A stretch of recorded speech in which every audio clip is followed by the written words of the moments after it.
Hi, this is Simon Obstall and welcome to another tutorial for Apple Motion. And today we're going to be taking a look at this animated chrome effect.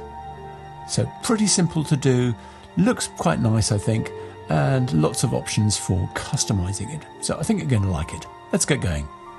Right, for this project we're going with 1920 1080, 25 frames per second and a duration of 15 seconds.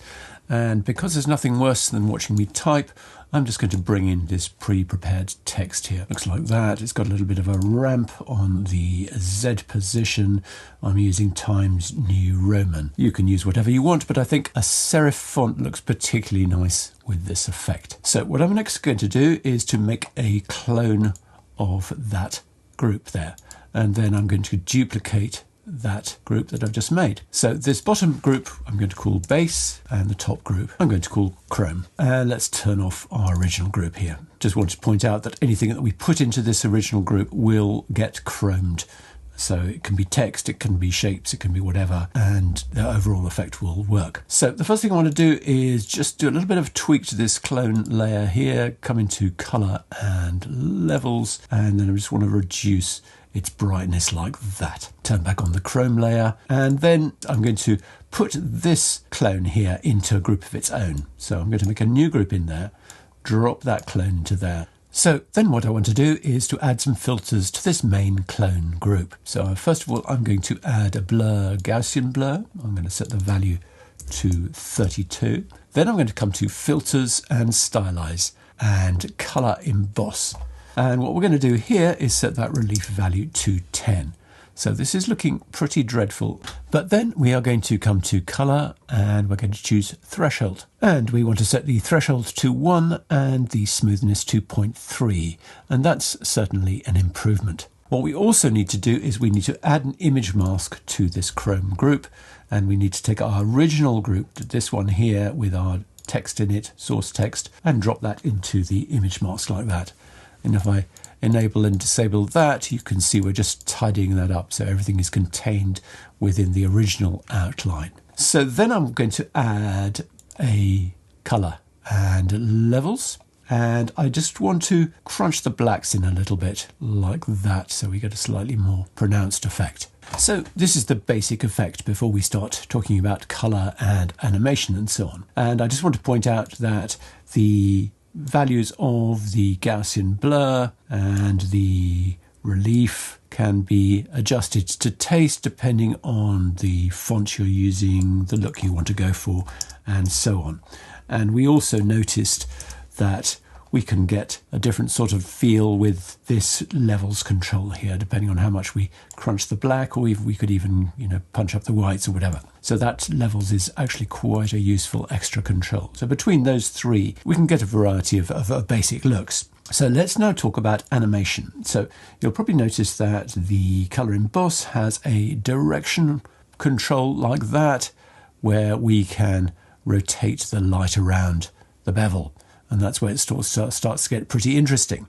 However, there is a limitation here, which is that you can't go below 0 and you can't go above 360. And if we wanted that light to just rotate around several times, we wouldn't actually be able to achieve it with this control. So what I'm going to do is something different. I'm going to set that to 0. I'm actually going to do this, and I will explain why in a second, with a dummy object. So let's make a new group. Let's just make a dummy rectangle for that group like that. Just going to center it up. You don't need to center it up because it's not relevant. And it's not relevant either what color it is, but I thought I'd make a fun color like that so you can see. So what we're going to do is we're going to add rotation to this rectangle, and then we're going to link to it. So I'm going to add parameter behavior ramp, and let's have an end value of, 640 or something, just to show that we can do that. Let's just turn off that group. We don't actually need to see it. So then I'm going to link the rotation of this chrome group to the rectangle. So add parameter behavior link, add the rectangle. It's all gone horribly wrong, but then I'm going to link this group as well here. So add parameter behavior link, again link to the rectangle. And what we're going to do here is set the scale to -1, and we're back in business. And now the rotation is working, and it's all being driven by this dummy object. So if we wanted an end of 720 for a faster result, we could just enter it there. So this is much handier than trying to rely on the colour emboss. And I've also noticed in my testing that the colour emboss, if you animate it, can be a bit steppy.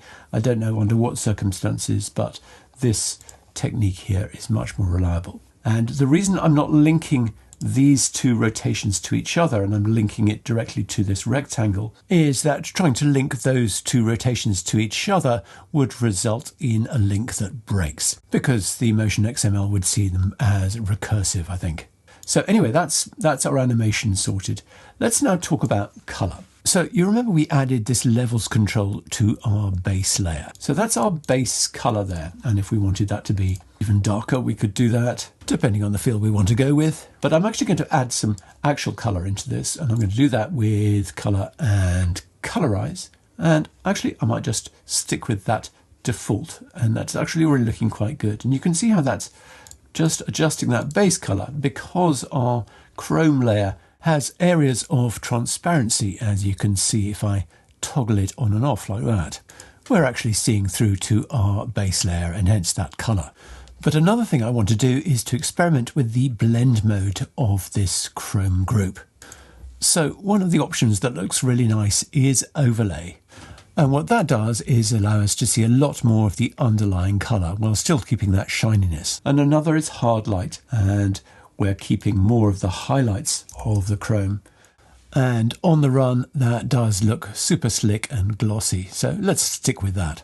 And we can also now add some colour to our Chrome. So if I again just use a colorize, I'm just going to drop it down below the levels. And I'm going to remap this to something like this. And then we can have another look at our levels and just intensify the whites a bit like that. And maybe add even more colour into that colorize like that. And then tweak those levels a little bit more. So that's all looking pretty wild. Now, having done that, let's just show you what overlay looks like. Pretty nice. And we could even try normal again. Normal is pretty nice too. So plenty that you can do to find the look that you like. Anyway, hope that's been interesting. Thanks very much indeed for watching, and I'll see you again soon.